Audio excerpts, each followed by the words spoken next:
Hey, welcome into the Husker247 HoopsCast. I'm Mike Schaefer, joined by Brian Christopherson here on a Tuesday morning. Nebraska has a home game on Wednesday, Brian, and it cannot be stated enough.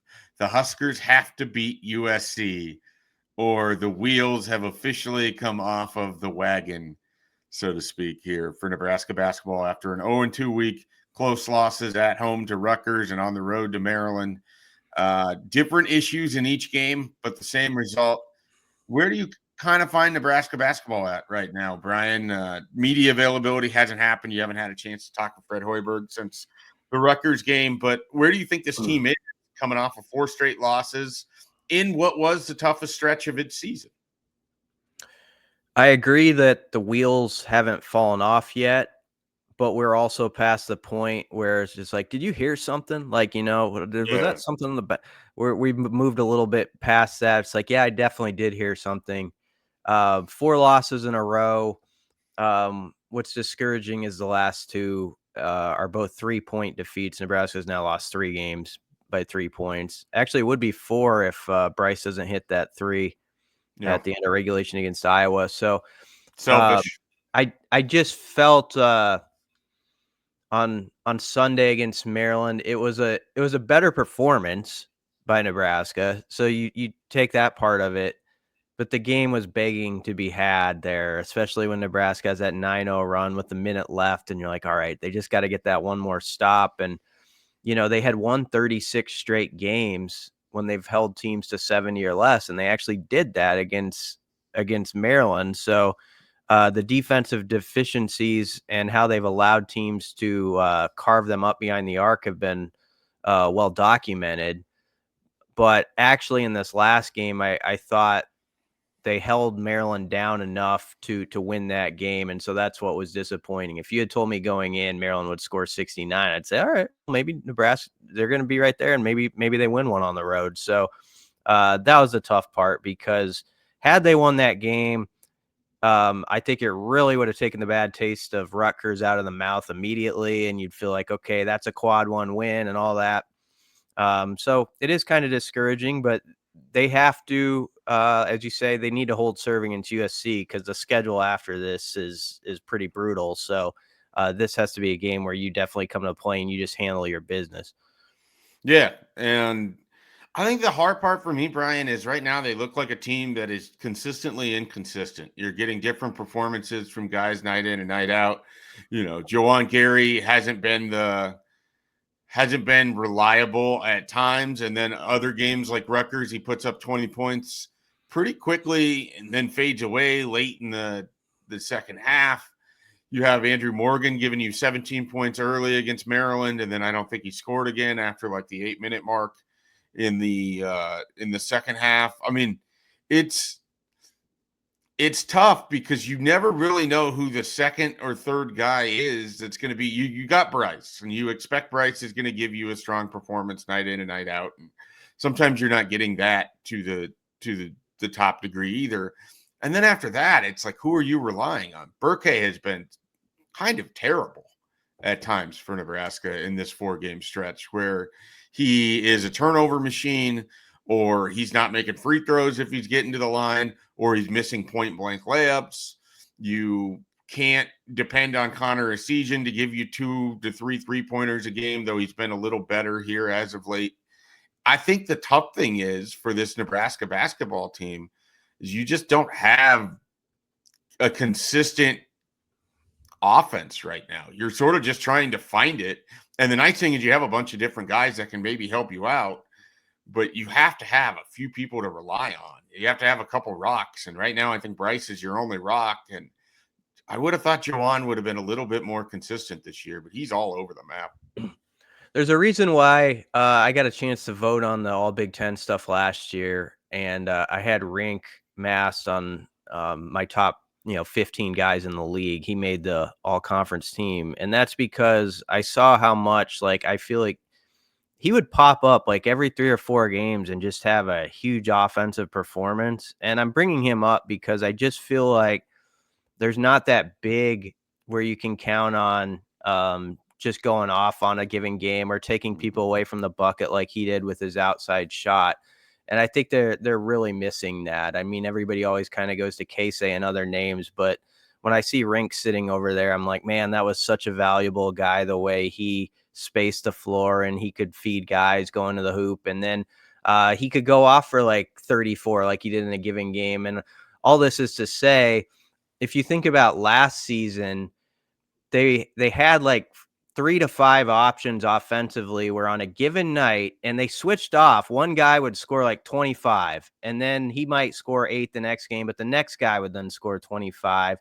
And there's just not as many of those now. There's Bryce, but that's sort of where it stops and starts, where you feel like it's going to happen. So that's my big worry is, yeah, it's great that you held them to 69 points, but as you say, the offensive end, they didn't have enough to get it done and win that game. So that's disappointing. If we want to spin it toward, okay, there's hope.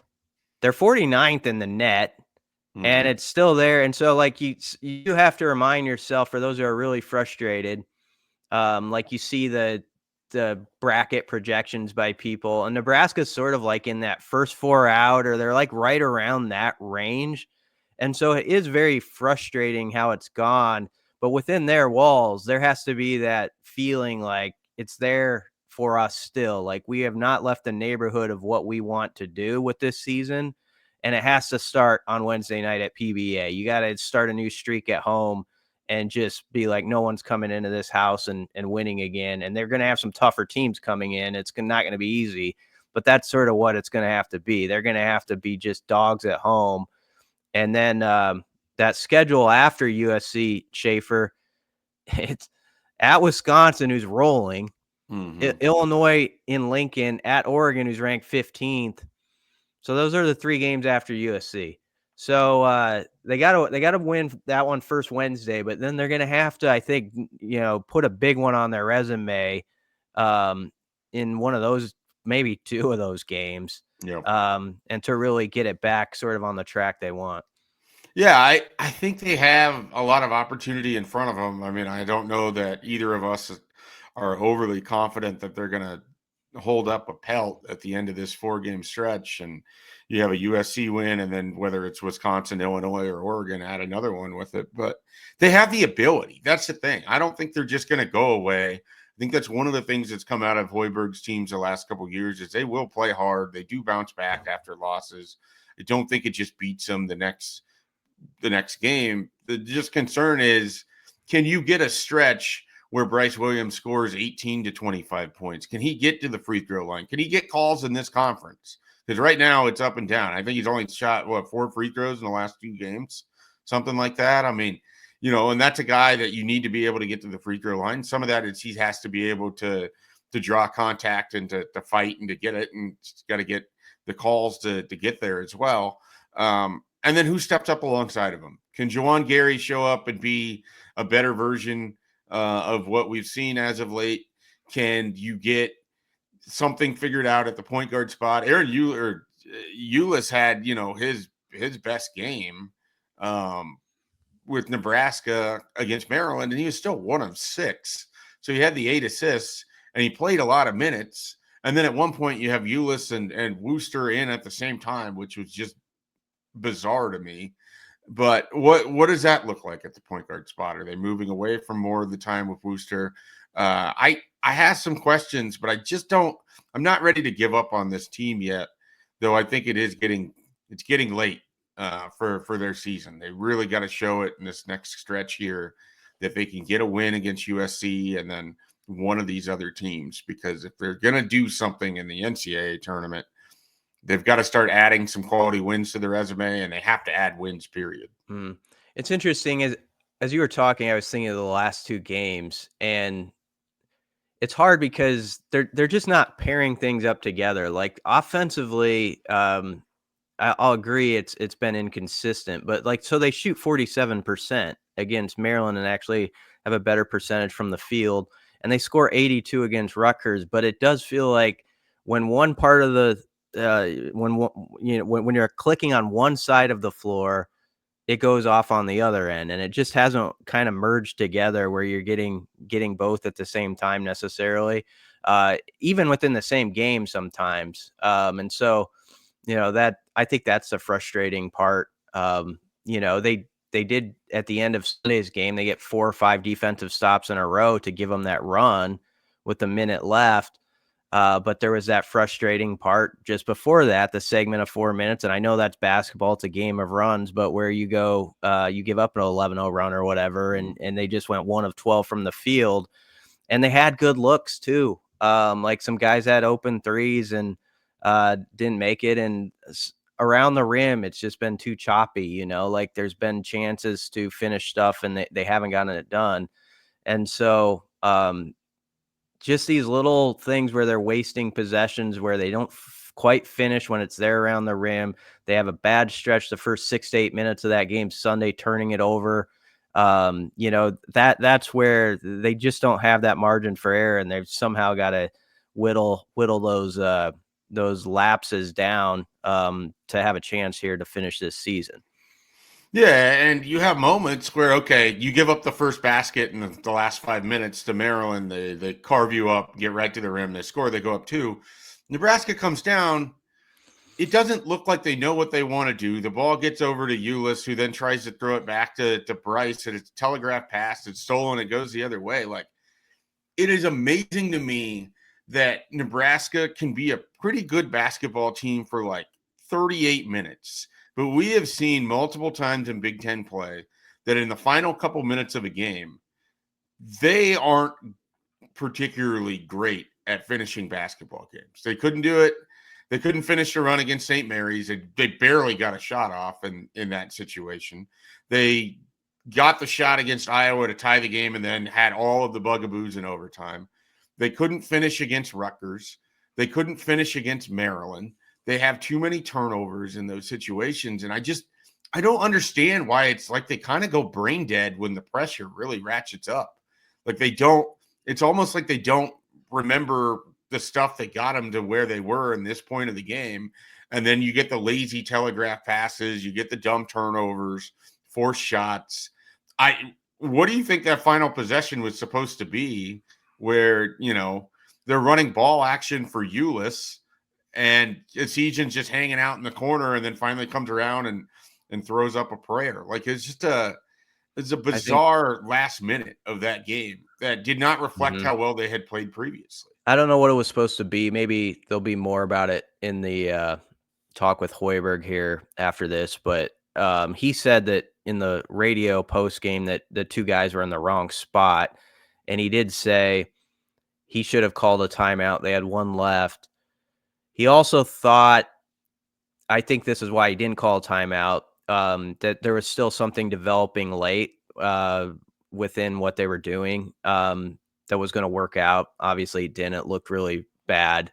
I have to think it was for Egan that who ended up with the ball, but it was very, as you say, a forced, and it was cluttered. It didn't look like it had a chance. So it was really disappointing. And I was thinking about this too. Nebraska's won sort of close games over the last couple of years where they, like, with 2 minutes left, they're up 3 and they get the stop, or, there have been moments where they've come through and, like last year, part of their home winning streak, guys hit clutch shots sort of late that helped them either win in overtime. But I was thinking of like games specifically where it's like tied basically with a minute left or something like that. And it just does not feel like Nebraska's bad at a good clip at all in those games, going back quite some time, where you just don't, like when it's tied the other day, Nebraska's on a 9-0 run, you're kind of, okay, maybe this is it. But there's that part of your brain that's like, it just hasn't worked out in these situations. Even when Nebraska does the right things, like last year at Illinois, it didn't work out. They get a bad call. That wasn't their fault, but they lose that game. So, I mean, it's just, I could go back to the 4 overtime game at NC State. There's just these bizarre things that seem to happen in these games where it's basically even with 50 seconds left, sort of deal.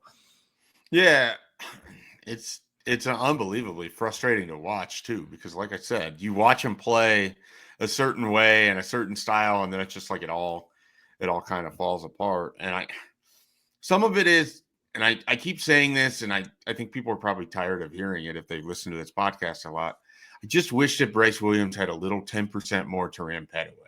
I wish that he just had that in him where the chip, and he's made big shots. Like he hit that shot against Iowa. He had a great shot against Rutgers that gave him an opportunity in that game too. But it just feels like he doesn't take over in a way that you want your best player to take over in those situations. And he actually has the physical skills to create a shot for himself. It's not like a Casey situation where, you need him coming off of a screen or defenders can really kind of take him away. Bryce has the ability to get to the rim, has the ability to hit a mid-range jumper, has the ability to hit a three. And it just doesn't feel like you get that the way that you did with Turan Petaway or James Palmer. Like the two guys that I think are the most comparable in the Bryce Williams class, they were better at the end of games, different team, different coach, et cetera, than what I want or than what I feel like Bryce Williams has been. I want him to be one of those guys. It has not materialized at any point with a lot of opportunities. I don't think he also with that, I don't think he gets the calls quite like you'd expect a guy of No, his he doesn't. stature. He absolutely does not. And I wonder how that weighs on you mentally, like when you like if you're the type of guy where you were getting the calls you'd expect him to get sometimes going to the hoop, that feeds you further. Like I'm going to get to the line, and there's been these instances where it seems like it should have ended up that way and it didn't. And that has to be incredibly frustrating. But I agree. He's going to have to be just a dog here down the stretch and take over. And, and Jawan's going to have to be a little more efficient from the field. He's been better at home than on the road for the most part. So that has to happen. Asijan's going to have to hit 3 or 4 a game at least. And, Andrew Morgan, you have to give him credit for like the first 20, 25 minutes. Great. But like you said, there's sort of that cutoff where Gary had 20 on Thursday night with like 15, 16 minutes left, and it ended with 20 points for him. Morgan had 17 and it ended with 17. And so that sort of goes to what I was saying about last year. Those were the games where those guys got over that hump and they made those like 2 extra shots, like with 4 minutes left, they hit that shot that's huge. That gets them to 27 points or something like that.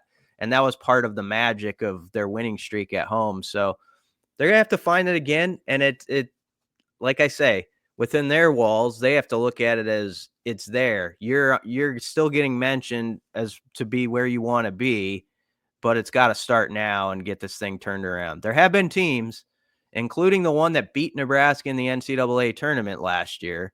If you remember, A&M, I think, lost 4 or so in a row at one point, and it was like in early March, people were pretty down on them, and they got it fixed at the right time and ended up being a dangerous team. So there are ways around it, and that wasn't a great offensive team for a while too. So you can find things, but they got to be that Columbo right now and find it. Yeah, I agree in that Nebraska absolutely has an opportunity. I don't want to write them off. Like I think they're better than they have shown results wise, certainly. But it also shows you what it's like in the Big Ten. There are no easy wins. There are no off nights. There's no team that you're just going to walk in and win by 25 points because they're not going to show up. USC, who hasn't had a great season, is going to show up on Wednesday and give Nebraska everything it can handle. They've got athletes that are probably better in some respects than what Nebraska is going to roll out there, but Nebraska has to be the better basketball team. Like that's the game. That's the fight. And we'll see if they can do it. It's the margin's so close. Like if Nebraska plays 55 great seconds Sunday, to finish, the tone's different. You're like, okay, they got it back from what they lost at Rutgers. They got the road win and they're even basically in Big Ten play as far as, so that it comes down to those little things. And there's been some possessions in games that I think back to. I still think about Andrew Morgan got called for offensive interference, goaltending, where the ball is just on the rim at Iowa City, and it would have put Nebraska up 7. There's these little plays that just haven't gone their way that are critical, and they've got to start having those sort of tilt in their direction. You wanna talk about things that just stand out to me. I feel like over this 4-game losing stretch, Nebraska's given up a 3-pointer inside of like 15 seconds left at the end of the first half in every single one Yeah. of these. Now, the Purdue game didn't matter, but Iowa, that turned what was a pretty nice lead right before halftime. They fell apart in the final 3 minutes before half. And they kind of let that lead get down to, I think, just 3 points. You have the 3 against Rutgers. It really should have been a travel. Wasn't called a travel. Guy nails it. And then Maryland hit a 3 right before the end of half. So Nebraska to close out each half. And this has been a problem. You know, you talked about the end of games. Closing out the half and closing out a game have been issues for Nebraska for a while. And I don't understand why that is. But it is when you lose by 3 points and you can trace it back to, hey, giving up a 3 inside of 30 seconds at the end of the first half in the last 4 games, that's not great. Yeah. They gotta close out better. And you're right. 3 of the last 4, that's been pretty costly. It'd be nice if the officials got some of those calls right too. But Nebraska's got to put it on themselves in those situations. And I thought, like, on Sunday, they just gave too much space too on it. You knew that it was winding down, and it ended up killing them. But they are where they are. They're 12-6, and it's got to happen Wednesday. That they got to get the conversation changed. Yeah, no doubt about it. All right, I have a random Husker hooper who I don't think has been used. And so we're going to go forward with this. He was on the team for 2 seasons, but only contributed in 1. He was on a Nebraska basketball team for 2 seasons, but only contributed in 1.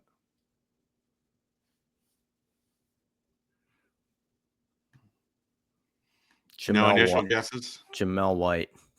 No, but I like that guess. All right. So in the season of which he contributed, he had a pair of 30-point games. Oh, 30-point games.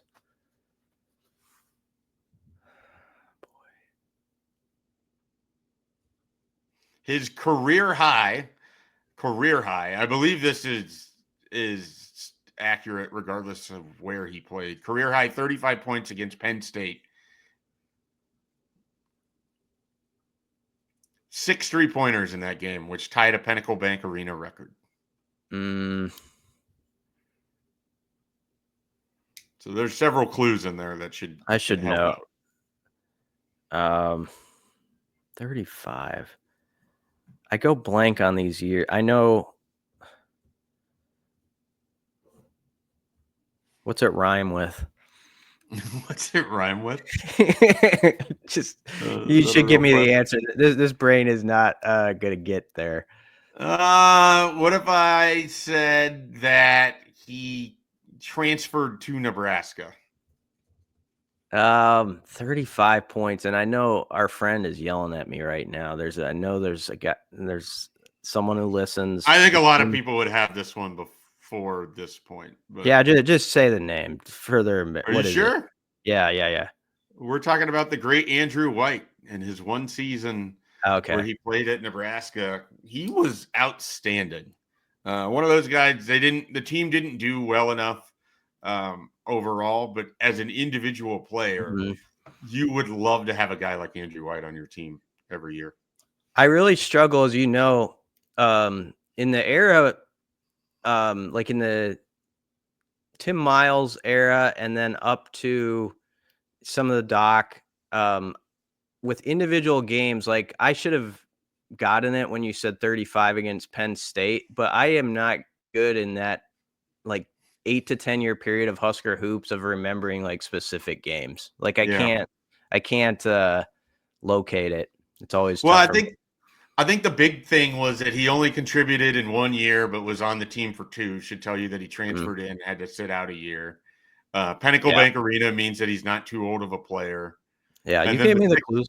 It's on me. The 6 3-pointers basically then eliminates a lot of, you know, maybe James Palmer did that, but he would have played in a couple years. So I don't know. I had Andrew White on the brain. One of the best random interviews I think I've ever had. Just an unbelievably pleasant person.